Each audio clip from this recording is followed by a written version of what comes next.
Can you believe it? Greetings to all as we begin a new academic year in this new magnificent building, the Marion Buckelew Cullen Center, and this fantastic HIllman Performance Hall. How about a hand for that?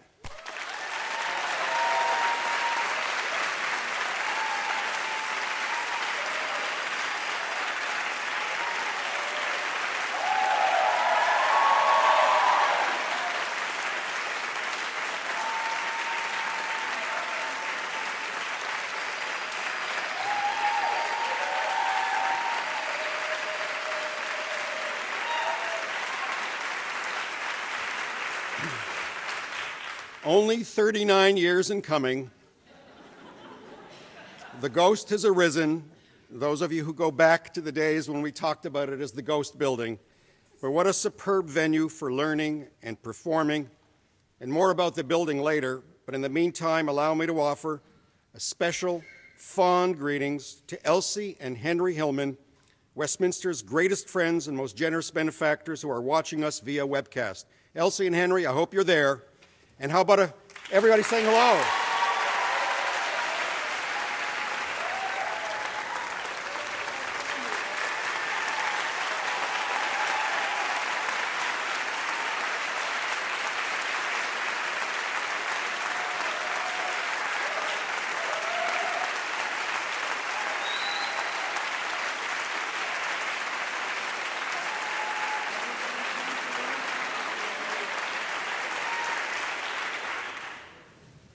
Let me also offer a warm welcome to our new and returning students, to our faculty and staff, our administrators, our alumni, our special guests, everyone who is here.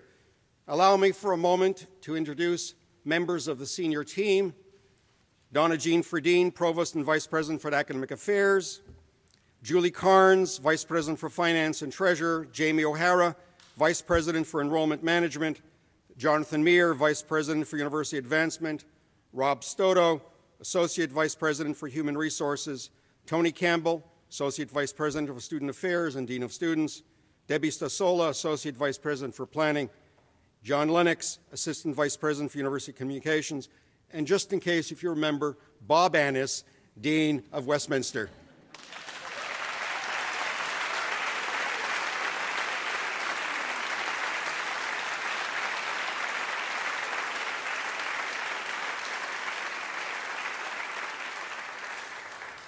We are proud to have you all here, and particularly our new students.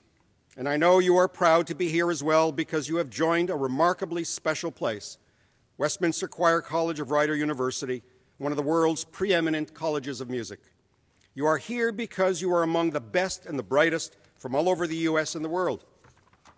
And I'm sure that by now you've heard from too many people that this is the start of a new chapter in your lives. And you know what? It really is. Because Westminster will introduce you to a new world of music, of ideas and experiences, and will stimulate your artistic, intellectual, and personal growth in ways that you've never expected. Rarely in your life will you have so many opportunities to enhance your talent, your knowledge and skills as in the next 4 years. If you take advantage of all that we have to offer, you will open a window on the world that will free your imagination to contemplate the unimaginable. Your time here will be an adventure in music making, learning, and living that will shape the rest of your life and bring you joy and success. Why? Because Westminster has all the ingredients for your success. Let me list some of them: a friendly, supportive, and caring community, an internationally acclaimed faculty, a first-class staff, student peers who will become lifelong friends, stimulating courses and programs, including those at Rider University's Lawrenceville campus, just a shuttle bus away. And finally, and most impressively, Westminster will offer you extraordinary performance opportunities with the world's greatest orchestras and conductors. Let me elaborate on one item, and that is the connection to Rider University.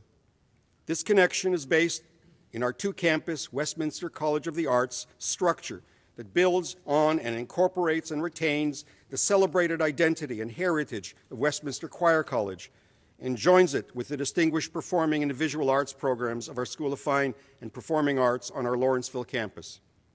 This combination makes the arts a vibrant and distinctive aspect of Rider University and give students on both our campuses opportunities for artistic endeavor, for careers in the performing arts, and for the enrichment that the arts bring to people's lives. This new building is one expression of providing such opportunities for artistic endeavor. We are particularly grateful to the Marion Cullen Estate, the HIllman and Sunup Foundations, and the New Jersey Building Our Future grant program for the funding support of the Cullen Center. While we have inaugurated the use of the HIllman Performance Hall in the Cullen Center today, we plan to do a formal ribbon-cutting ceremony on October 22nd and have invited our trustees, as well as Elsie and Henry HIllman, to attend, and we very much hope they do. By the way, we are also very close to completing our fundraising campaign for the renovation of the Playhouse.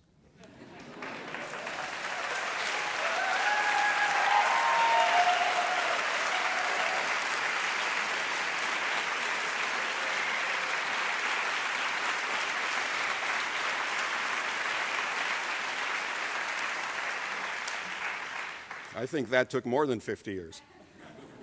When completed, it will be named the Robert L. Annis Playhouse to honor Dean Annis for his 20 years of outstanding leadership of Westminster Choir College and more recently the Westminster College of the Arts.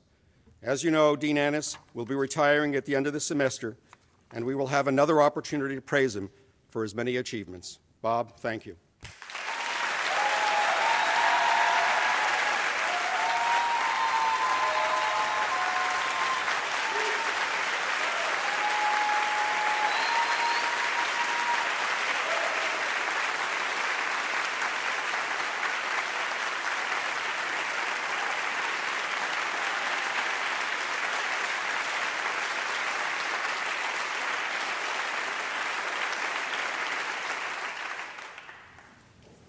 And speaking of celebrations, this year marks the 150th anniversary of the founding of Rider University. We will kick off our year-long celebration on September 16th as part of Cranberry Fest on the Lawrenceville campus. I hope you can attend. There will be more information about other events on both campuses, particularly the many concerts, which will reflect the anniversary theme involving Westminster. In conclusion, make great music together and have a wonderful and enjoyable year, and I look forward to seeing and hearing you on both campuses. Thank you.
Good afternoon.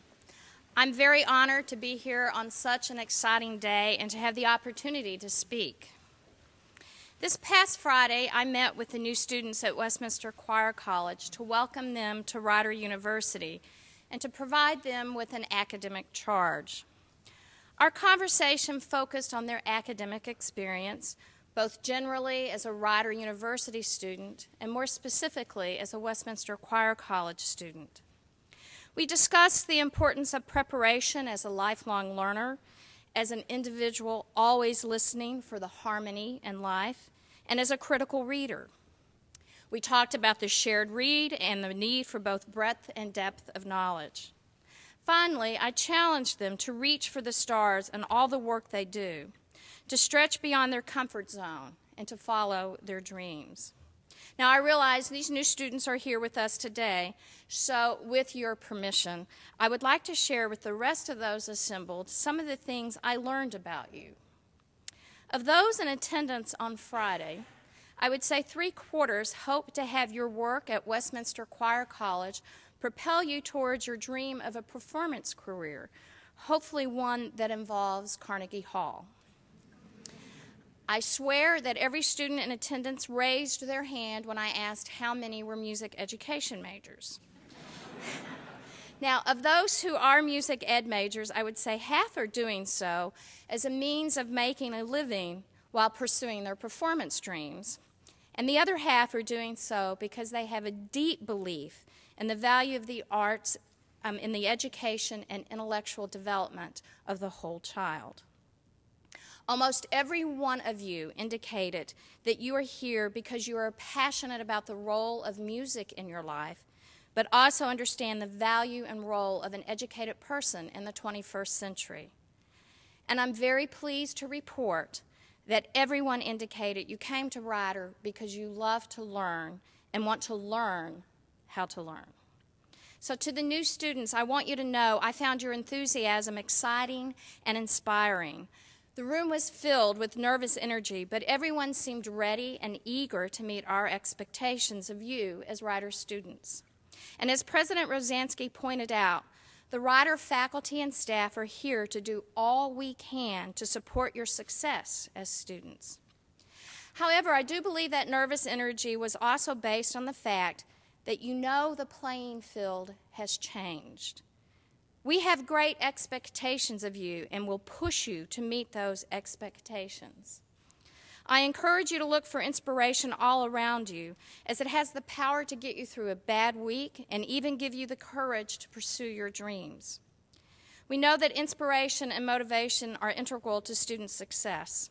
In a recent blog, John Gardner, president of the Gardner Institute for Excellence in Undergraduate Education, wrote of his inspirations in a concert at the Brevard Music Center in western North Carolina. He noted, "The arts are and can be a source of inspiration for college students, and we need to be constantly vigilant for such sources of inspiration and motivation." Luckily for all of us, we have many sources of inspiration right here on this campus.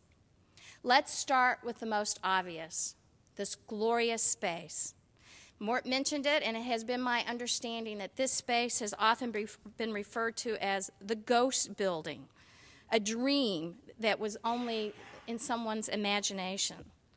When one thinks about the commitment, perseverance, and dogged determination it took to garner the needed funds, you realize what an amazing feat it was that we are standing in here, a perfect example of reaching for the stars to make a dream come true. And as we continue our efforts on both campuses to improve and add to our facilities to get that playhouse under construction, we can look to Bob Annis, Mort Rosansky, and the Office of University Advancement for inspiration in reaching our goals. So some other examples of inspirations I can list from this past year include, but is not exhaustive, listening to Rexford Testard sing on the stage of the Metropolitan Opera and witnessing the joy of Laura Brooks Rice as she watched a student follow in her footsteps. Listening to the Westminster Choir perform Beethoven's Ode to Joy, first at the Kimmel Center with the Philadelphia Orchestra, and then at the Scheide birthday celebration. I was awestruck with one particular soprano who sang the entire piece in German and never once looked at her music. Attending spring convocation and listening to the crowd's reaction as the student awards were announced. Listening to the students at commencement erupt with cheers and applause when I announced Dr. Amanda Quist was named one of the Distinguished Teachers of the Year. Attending the seminar presentation of Dr. Joe Beck, class of 1959, who provided a history of the Westminster Choir College. I loved listening to the gasps of the students when they recognized the pictures of composers and conductors. And finally, just today, as we came into the room, listening to Ingrid and Phyllis play. You may have noticed that much of my inspiration came from listening, particularly listening to your creation of beautiful music. Please remember that music is a source of inspiration for so many people around the world. It is, as Beethoven once said, a higher revelation than all wisdom and philosophy. Music is the electrical soil in which the spirit lives, thinks, and invents. So, during this academic year, I ask that everyone, new and continuing students, faculty, staff, and administration, seek those sources of inspiration in this amazing space and place. I believe you will find that Westminster Choir College provides that electrical soil in which your spirit can live, think, invent, and overcome any task, large or small. Welcome to the academic year.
So I usually am not struggling with energy, but following William's performance, I'm not sure how much I can generate. Let me start by, we need to acknowledge William again. When I asked William and Margaret, and I asked him, he said, "Oh, I could do a little Rachmaninoff."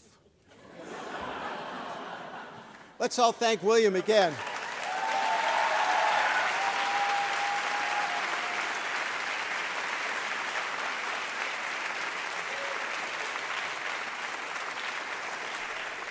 And let's also thank Ron Hemmel for writing his piece, Advice, and for the opportunity he gave us to all sing it today. Ron.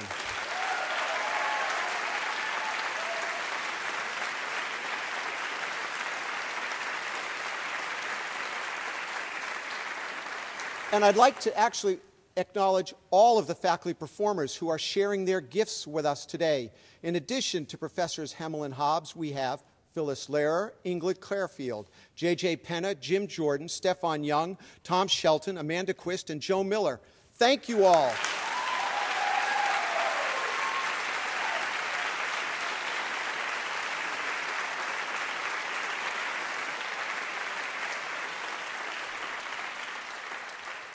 The first hymn we sang today was the first hymn sung at the beginning of the convocation when this campus was opened in 1934 on December 13th. The dedication of the buildings and campus was the formal title, and we sang the same hymn they sang then.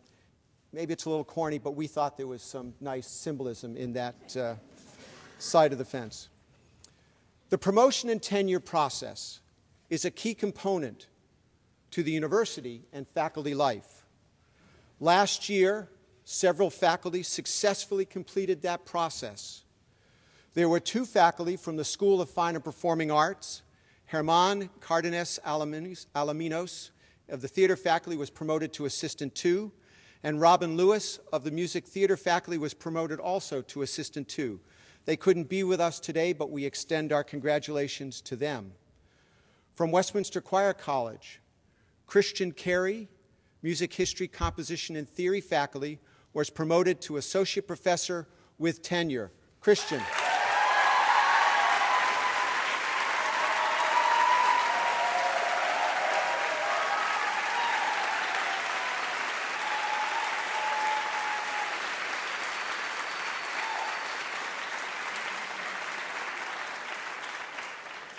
William Hobbs, there's no secret here, of the piano and voice faculty was promoted to Assistant 2. William.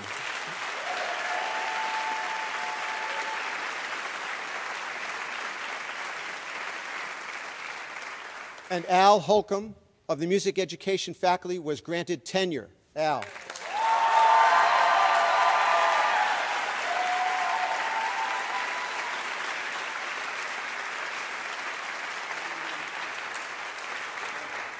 In the College of the Arts, we have 1 new full-time faculty member this year. She will be on this campus in the music education faculty. Let me introduce to all of you Donna Gallo.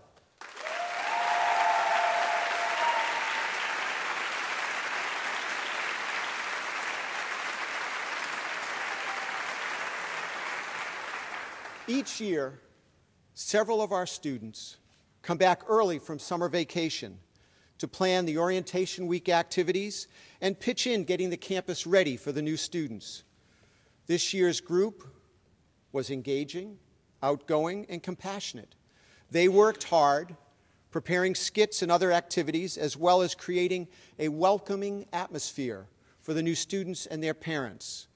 I would like to acknowledge the O staff and the student resident life staff, their fearless leaders, Chris Boddy, Jane Ferrick, and Larry Johnson, as well as the numerous student volunteers who got up at 6:45 to help the new students move in on last Wednesday.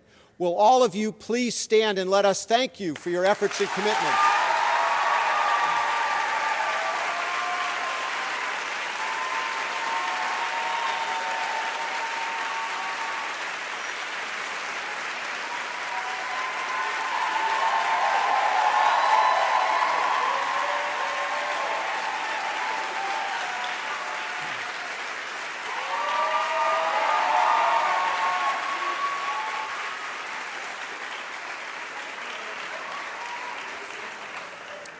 Well, you know, our webcast today is not just to have some fun seeing each other on the big screens.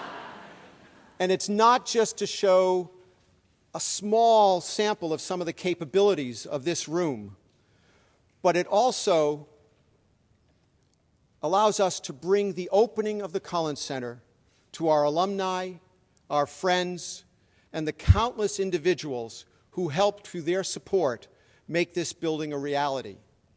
So it seems fitting to acknowledge two vital components to the reality of this building being here today. On the facilities management side of the fence, there were two individuals that were crucial, always either behind the scenes or up front and present. Julie Carnes, Vice President for Finance, and Mike Recca, who is Associate Vice President in Facilities, who's not here. And at the same time, the architects who brought the Cullen Center to life. The architects from KSS are with us today: Michael Shatkin, Pam Rue, Vicky Pivovarnik, and Ben Poulin. Would all of you, Julie, Mike isn't here, the architects, stand and let us thank you.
So here we are, Tuesday, September 2nd, sitting in HIllman Hall in the Cullen Center. Many months ago, way before construction started, I was given a timeline for the construction of this facility. The timeline showed construction would be completed in August 2014, and classes would be held in the building at the beginning of the semester. Now, it's not that I was dubious or untrusting of that timeline, because it's common knowledge that construction projects everywhere are usually delayed.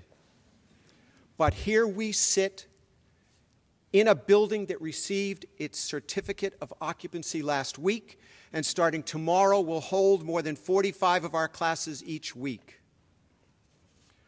I can't possibly acknowledge everyone who has had a part in making this building a reality, but I've worked closely with an individual who has been absolutely terrific, and that is Edgar Ress, who oversees Westminster's facilities.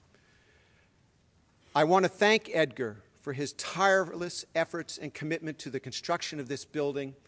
I did see Edgar here. I'm a little surprised because he was an hour ago trying to figure out, he was...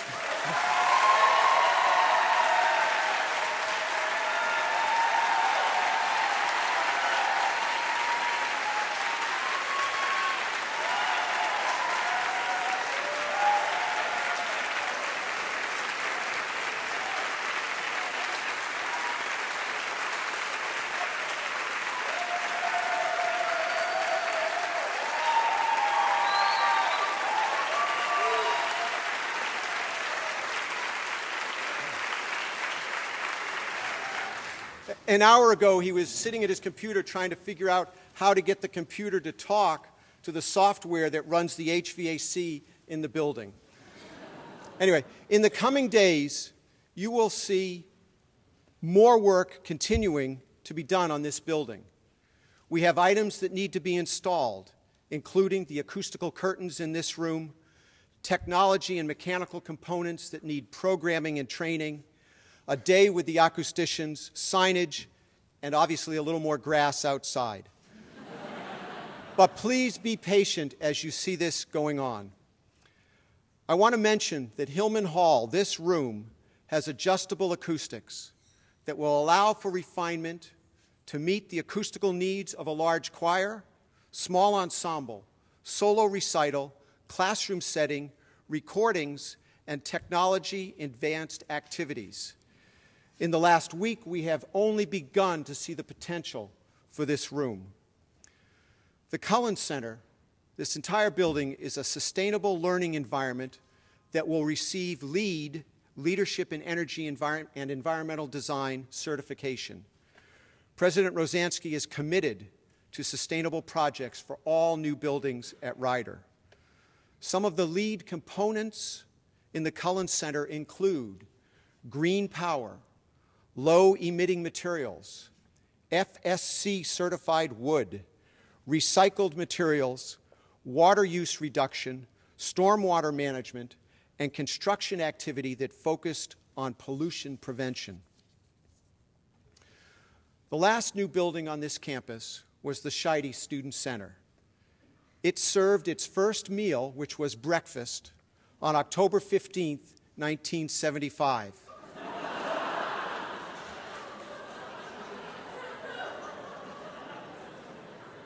As we thought about today's convocation program, we realized that most of you have very little knowledge about the other named buildings on campus, let alone the significance of the HIllman and Cullen names on this facility. So we've created a short video that will give you an overview of our named buildings, and you'll see it now. The choir was started by John Finley Williamson in Dayton, Ohio, at the Westminster Presbyterian Church in 1926, and ultimately wound up in Princeton, New Jersey. Williamson was looking for a home that was not only culturally vibrant, but was academically rich. Throughout its history, Westminster performed in many different ways. It did the soundtrack for Fantasia. So there have been really historical moments.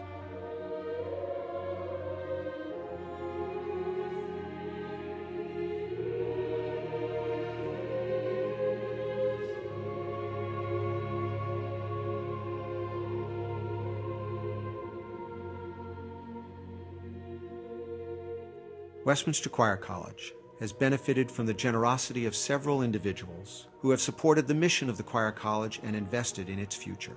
Campus buildings and landmarks bear their names in recognition of their commitment and foresight.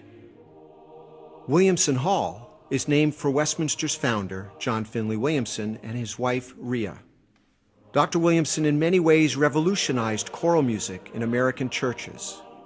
Throughout his career, he evolved and expanded his thoughts about choral music and education while always continuing the preparation of aspiring musicians to serve the world through music. Rhea Parlett Williamson served as dean and a teacher of English and drama in the early days of the Choir College. After hearing the Westminster Choir at a festival in Dayton, Ohio in the 1920s, Catherine Houck Talbot approached John Finley Williamson and said, "Young man, your choir is a revelation. What can I do to help?" Described by former President Lee Bristol as possessing the finer qualities of Joan of Arc and Auntie Mame, Mrs. Talbot put aside an opera career to raise a family.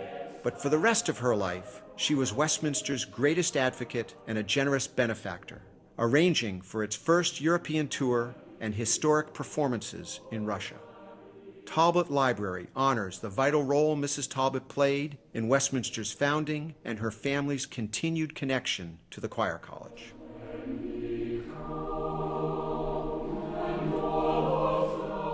Erdman Hall, home of the Presser Center for Music Education and Presser Voice Lab, is named for Dr. Charles R. Erdman, a professor at Princeton Theological Seminary. Dr. Erdman played a crucial role in Westminster's move to Princeton. Erdman set up the meeting that included President HIllman and the trustees of Princeton University, President Stevenson and the trustees of Princeton Seminary, and the trustees of First Presbyterian Church, which is now Nassau Presbyterian Church. They started meeting on Wednesday morning, and by Wednesday afternoon, Westminster Choir College had a new home. Erdman also made it possible to meet with the governor of New Jersey, which finalized and formalized Westminster's charter. As Williamson said, it was just that simple and that easy. Sophia Strong Taylor was a successful businesswoman in Cleveland, Ohio, and a friend of Dr. Erdman's.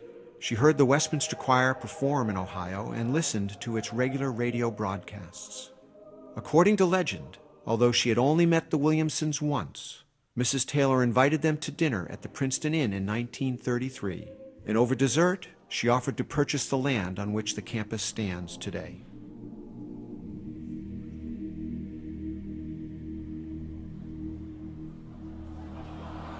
Lee Bristol left his position as a vice president of the Bristol-Myers Company to become Westminster's third president in 1962.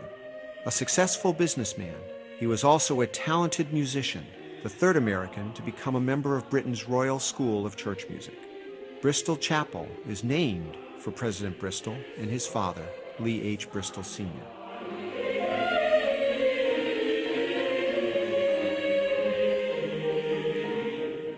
William H. Scheide served on the board of Westminster Choir College for 27 years, 9 of them as chairman. A renowned Bach scholar, he was a frequent lecturer at the Choir College and an engaged leader who underscored his belief in the mission of the college with generous support. Westminster was honored to participate in his 100th birthday concert in Princeton in January 2014.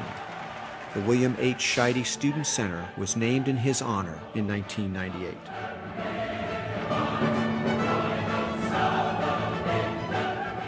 Elsie Hilliard Hillman is the granddaughter of Catherine Houck Talbot and a member of the class of 1948.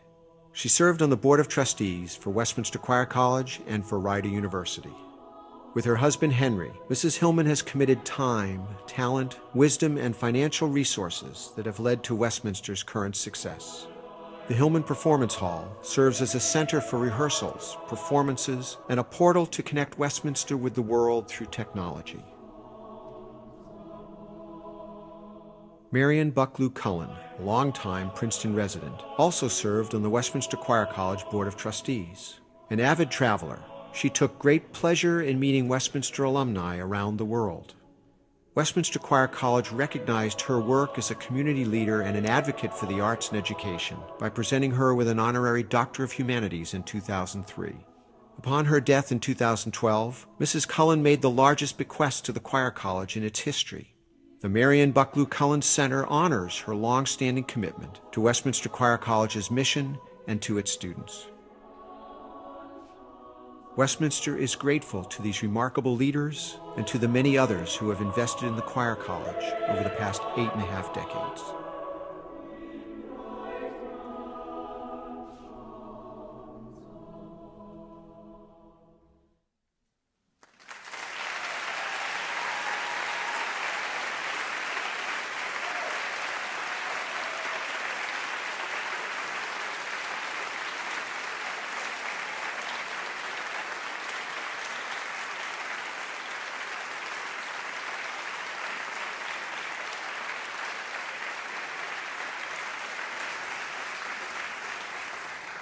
Ann Sears wrote the script, and Eric Schultz, who is producing today's webcast, did all the mixing and the blending, and Ann provided him with all of the photos.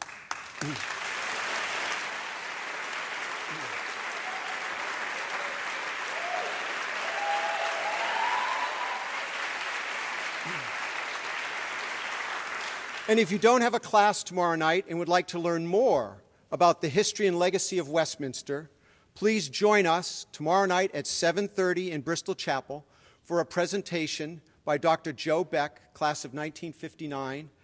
Dr. Beck was a student of John Finley Williamson, and Joe is with us today. Joe.